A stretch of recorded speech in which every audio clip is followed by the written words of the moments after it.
The Kremlin continuing to criticize the Biden administration after the White House came out with a statement calling that big aerial attack by the Russians using drones and missiles from Thursday outrageous. The Kremlin saying that that big attack was a direct response to the Biden administration allowing the Ukrainians to use those U.S.-supplied ATACMS surface-to-surface missiles to strike targets deep inside Russia. Of course, both the Russians and the Ukrainians have confirmed that targets were struck in the western regions of Russia using ATACMS surface-to-surface missiles. At the same time, the Russians definitely ramping up their aerial campaign against targets within Ukraine.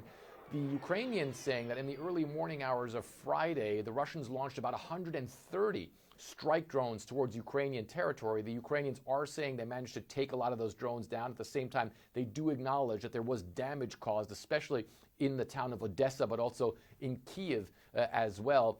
However, the big thing that the Russians are talking about, that Russian state media is talking about, that the Kremlin is talking about, is Russia's new gigantic intermediate range multiple warhead ballistic missile called Oreshnik. In fact, Vladimir Putin came out and said that that missile could have a devastating effect on any sort of positions that the Ukrainians would have on the ground. And he said several of those weapons paired together could actually cause an explosion that is almost the size of a nuclear weapon. So the Russians definitely very much threatening the Ukrainians, of course, trying to dissuade them from continuing to use those U.S. and UK supplied weapons to strike deep into Russia. Fred Pleitgen, CNN, Moscow.